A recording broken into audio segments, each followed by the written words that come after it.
tal? Mi nombre es Ricardo Alejandro Guín Salazar. Soy estudiante de la licenciatura en Ingeniería Física por parte de la Universidad Autónoma de Ciudad Juárez y elegí como proyecto final para la clase de Física General 3 hacer una reseña crítica y un pequeño resumen acerca de este libro titulado Los Neutrinos. Este es uno de los números de la colección Un paseo por el cosmos de National Geographic en colaboración con RBA Coleccionables, escrito por Juan Antonio Caballero de la Universidad de Sevilla. Es una ligera historia acerca de el descubrimiento del neutrino y cómo se han ido dando las condiciones adecuadas para que ahorita sea una de las partículas más curiosas, más escurridizas y también una de las más peculiares dentro de todo el modelo estándar de la física de partículas. Más que nada, la razón por la que quise hacer mi proyecto acerca de esto es porque durante la contingencia he estado teniendo varios libros de esta colección y este fue el que más me llamó la atención porque siento que es como que el que más estaba un poquito ligado a los temas en clase, tiene que ver con electromagnetismo, y me pareció súper interesante porque a partir de aquí es una interconexión acerca de lo que es la interacción electromagnética y ya las raras leyes del mundo cuántico. Comienza situando en lo que es la década de finales del siglo XIX. En ese momento los científicos creían que la física ya estaba realizada y que únicamente lo que quedaba por hacer, diseñar experimentos para obtener mediciones más precisas acerca de datos astronómicos, constantes universales, en donde simplemente se buscaba mejorar las mediciones de los experimentos para obtener resultados más precisos. Todo esto cambió con la llegada de las dos revoluciones más grandes de la física moderna, la relatividad y la mecánica cuántica. Todo comenzó con Röntgen y también con los trabajos de Becquerel, Pierre y Marie Curie. Ellos estaban estudiando las propiedades de los distintos tipos de radiación. Específicamente Rutherford y Wilson estaban haciendo experimentos con distintos materiales radioactivos para ver de qué alcance tenían este tipo de radiaciones y descubrieron que existían tres tipos principales. Se encontraban la radiación alfa, que se caracterizaba principalmente por emitir núcleos de helio. Después se encontraba la radiación beta, que se caracterizaba principalmente por la emisión de electrones, y por último se encontraba la radiación gamma, donde se emitían fotones. No había problema a la hora de explicar los fenómenos de la radiación alfa y la radiación gamma, debido a que en ambas la masa del sistema se conservaba tanto en el núcleo inicial como en el núcleo final del elemento. Sin embargo, con la radiación beta no sucedía lo mismo. Fue James Chadwick quien mostró el espectro energético de la desintegración beta, en el cual era un gráfico continuo, el cual demostraba que había una diferencia de masas, o en este caso de energías muy grandes, que la emisión de los electrones no podía explicar. Aunado a este problema, surgieron otras cuestiones relacionadas con la desintegración beta y también relacionado con el descubrimiento del spin, que era que en ese tipo de desintegración tampoco se conservaba el momento cinético y el spin nuclear tampoco se mantenía. Entre estas tantas cuestiones, muchos físicos, entre ellos destaca Niels Bohr, sugirieron que no se respetaba el principio de conservación de la energía. Entonces Bohr sugirió que esto se podría explicar, que lo hacía, pero de forma estadística. Y muchos físicos no estuvieron de acuerdo con él. Uno de ellos fue Wolfgang Pauli. Pauli estaba totalmente en desacuerdo con Bohr. Entonces Pauli sugirió la idea de que el problema de la desintegración beta se debía a una nueva partícula que aún no había sido descubierta. Pauli ideó que preferentemente dicha partícula debería estar en el núcleo atómico, no debería tener carga eléctrica y su masa debería ser muy pequeña, casi de la del orden del electrón. Pauli llamó a esta partícula neutrón debido a su carga neutra. Entonces, lo que pasó fue que en 1923 James Chadwick, el mismo que había mostrado el espectro energético de la desintegración beta, observó que en el núcleo habían unas partículas similares a las que había propuesto Pauli, pero discernían en la cuestión de que la masa no era del orden del electrón, de hecho era muchísimo más masiva que la del protón. Entonces a esta partícula pasó a llamársele neutrón. No obstante, Enrico Fermi sugirió la idea de renombrar la partícula propuesta por Pauli en lugar de neutrón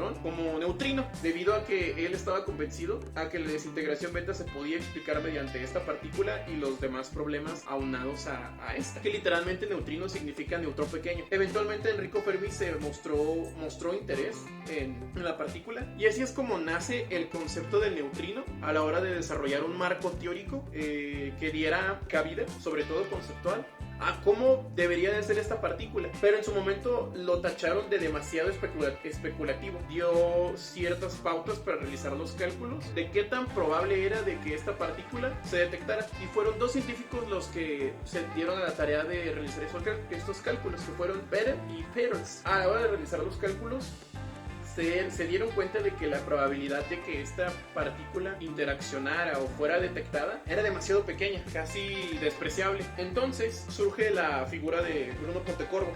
Sugiere, pues no es imposible tratar de observar de que si se tenía infinidad de neutrinos, eventualmente algunos de ellos llegarían a interaccionar con la materia o ser detectados, que diseñó un ingenioso experimento. El experimento consistía en tomar un tanque y llenarlo de un material que a la hora de ser impactado por los neutrinos, reaccionara de forma que generara un elemento químico que fuera químicamente inerte, además de que fuera radiactivo. También sugirió que de preferencia fuera barato de conseguir, debido a que se iba a utilizar en grandes cantidades, y además se tenía también en consideración de que debía funcionar cerca de un reactor nuclear, y aparte un periodo de semidesintegración radioactiva relativamente larga. Entonces Pontecorvo dio el clavo y dijo: el cloro es el elemento perfecto. El cloro, a la hora de interaccionar, se forman núcleos de argón, que aparte es radiactivo y es un gas noble que lo hace inerte, y aparte tiene una semidesintegración de 35 días. También se dio cabida a la desintegración beta inversa,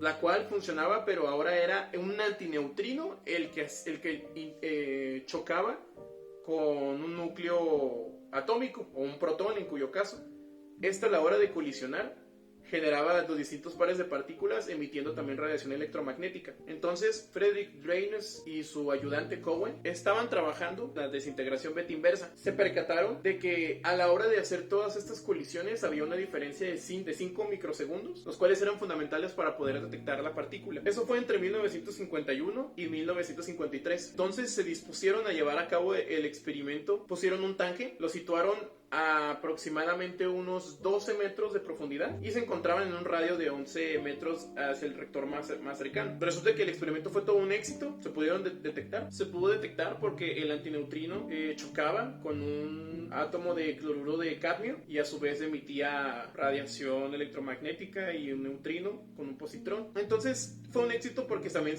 revelaron que no era lo mismo los átomos de argón que se formaban cuando el reactor estaba en funcionamiento a cuando no lo estaba. Entonces cuando estaba en funcionamiento había 4 veces más en núcleos de argón. Tiempo después, Davis se dio la tarea de nuevamente tratar de detectar por sí mismo la elusiva partícula. Esta vez lo hizo con ayuda de otro físico, un joven físico, se apellidaba Beckel. Él ayudó con los cálculos, y Davis junto con Beckel construyeron un tanque mucho más grande, ahora de 400,000 litros de cloro, y lo situaron a una mayor profundidad. Se esperaba que, más o menos según los cálculos de Beckel, 60 millones de neutrinos atravesaban cada centímetro cuadrado de la Tierra cada segundo, de los cuales una 10,000ª parte de todos esos neutrinos tenían la energía suficiente para poder ser detectados por las cámaras del experimento, y de las cuales solamente una muy pequeña parte podría interaccionar, logrando la detección de los neutrinos. Se llegó a la estadística más o menos de 10 neutrinos por semana, lo cual parece poco, pero es mucho para lo que se esperaba en ese momento, que según los cálculos originales se esperaba aproximadamente un neutrino cada 100 días, entonces era mucho mejor. Entonces, a la hora de realizar el experimento, los resultados no coincidieron. Beckel había estimado una cierta cantidad de neutrinos, pero se detectaron una tercera parte de los que se habían predicho. Esto dejó atónitos a todos los del experimento y dividió a la comunidad científica, en los que apoyaban a las mediciones de Davis acerca de la cantidad de neutrinos que había, y los que apoyaban los cálculos de Beckel. Pero hablemos de lo que son los sabores de neutrinos. Estos se descubrieron conforme también se descubrió las partículas piones y la partícula muón. El muón es un hermano gemelo del electrón, con la única diferencia de que tiene una masa 200 veces mayor, y también tenía su correspondiente neutrino. En este caso era un neutrino de sabor muónico, con lo cual los neutrinos que acompañaban a los electrones eran neutrinos electrónicos. Y después se descubrió el tau. El tau era otro leptón que tenía carga negativa,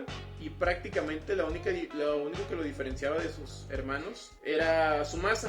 Con una masa 3.500 veces mayor que la del electrón, tenía su correspondiente neutrino, también con su correspondiente a sabor, el neutrino tauónico. Mediante el fenómeno de las oscilaciones de neutrinos, se llegó a observar que los neutrinos que viajaban del Sol a lo largo de una cierta distancia mantenían una cierta cantidad, o más bien un estado de sabor definido.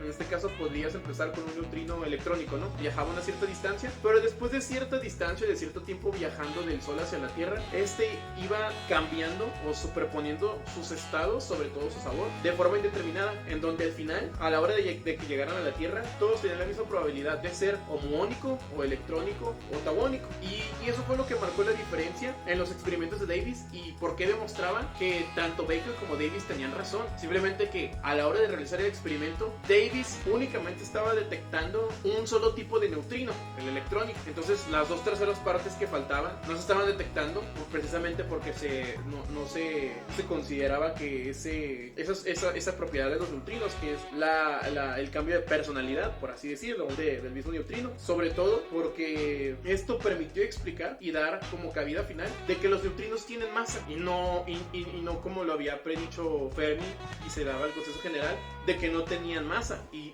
sí, y de hecho tenía un estado de masa indefinido, no estaba en un estado en donde tú pudieras decir que la masa que tenía era de la masa del neutrino electrónico o de un neutrino muónico. Esto fue un duro golpe, sobre todo al modelo estándar de la física de partículas, porque se consideraba a los neutrinos que no tenían masa. Habría una grieta en el modelo, sobre todo porque el modelo trabaja con altas simetrías y el hecho de que los neutrinos tuvieran masa hacía más engorroso toda la simetría que había detrás del modelo. Y esto no era la única particularidad del neutrino. Todo esto no se pudo haber consumado si no hubiera sido también el trabajo de miles de físicos que trabajaban en los superdetectores de neutrinos. Resalto sobre todo los superdetectores como el de Kamiokande o el Super Kamiokande, que se encuentran en Japón, que son detectores de neutrinos a una profundidad de aproximadamente 1200, 1600 metros, y que están prácticamente llenos de agua con fotodetectores, y gracias a ellos fue que pudimos percibir sobre todo la ingente lluvia de neutrinos que venían desde Magallanes, sobre todo porque los neutrinos habían llegado muchísimo antes que la propia luz que venía desde allá, de que se viera la supernova. Y quiero dar un pequeño contraste de este libro respecto a un artículo serio, un artículo científico publicado por el investigador Omar Miranda. Lo traté de leer. Es un texto un tanto... Bueno, es técnico, entonces batallé un poquito en agarrarle la onda. Pero en pocas palabras es enfocado a la robustez de los neutrinos solares, bueno, de las oscilaciones de neutrinos solares, sobre todo aquellas interacciones no estándar, que son aquellas que se dan en niveles de alta energía y te hablan acerca de las conclusiones que llegaron a los experimentos. Omar Miranda es investigador de neutrinos en México por parte del Politécnico Nacional. Aquí tengo el artículo, se titula Are Solar Neutrino Oscillation Robust? ¿Son robustas las oscilaciones de los neutrinos solares? Introduce uno de los conceptos fundamentales dentro de lo que es la física de neutrinos, que es el ángulo de mezclas. Esto no lo mencioné, pero en pocas palabras es debido a que el neutrino a la hora de salir del Sol, por ejemplo, va oscilando, va fuera una función sinusoidal, y en esa oscilación va cambiando, va superponiendo sus sabores. Es una función de probabilidad, de qué tan probable es que esté en un estado o no. Eso es como si estuvieras jugando al azar, únicamente sabes hasta que lo detectas. Entonces, el ángulo de mezcla es donde los ángulos, sobre todo de la función que se van ahí dando, coinciden junto con los ángulos de la función, por ejemplo, de un neutrino electrónico, coinciden con el de un neutrino muónico. Entonces, debido a que la masa está indefinida, o sea, no está determinada, en donde coinciden esas curvas, es donde se puede dar una de las sumas de los tres estados. De hecho, investigando un poquito con el artículo, cada uno de los estados de los neutrinos es una suma de diferentes proporciones de los tres estados, y está súper interesante. Está algo complicado, yo sí batallé para entenderle al artículo, sobre todo por los tecnicismos que usan, pero lo que quiero resaltar, y creo que es lo importante de esta comparación, es la diferencia entre la redacción de un artículo científico con un texto de divulgación, y se nota porque lo entendí completamente y está súper masticado, y incluso hay una dirección científica detrás de divulgación, que son los que se encargaron de condensar todo esto. La mayoría de los números de esta colección no pasan de las 150 páginas, de las 170, lo cual lo hace muy digerible, porque yo este libro me lo aventé en aproximadamente 2 días. En cambio, el artículo es técnico y es más específico y maneja un lenguaje diferente, porque es especializado, y aparte de que no únicamente es un artículo de Omar Miranda, sino que también colaboraron María Amparo Tórtola. Ella es del Departamento de Física del Instituto Superior Técnico de Lisboa, Portugal. Y José Valle, él es del Instituto de Física Corpuscular, la Universidad de Valencia. Les voy a dejar el artículo en la descripción del video, por si le quieren echar un ojo, recomendándoles que se animen a leer esta serie. Está genial, vienen temas de todo. Pues sin más, esto es todo por mi parte. Muchas gracias por haber dado clic y haber visto esta pequeña reseña, este pequeño o largo resumen, porque realmente omití muchos temas del libro porque es demasiado contenido. Y sin más, muchas gracias por verme. Que tengan un excelente día o una excelente noche en cuyo caso. Muchas gracias.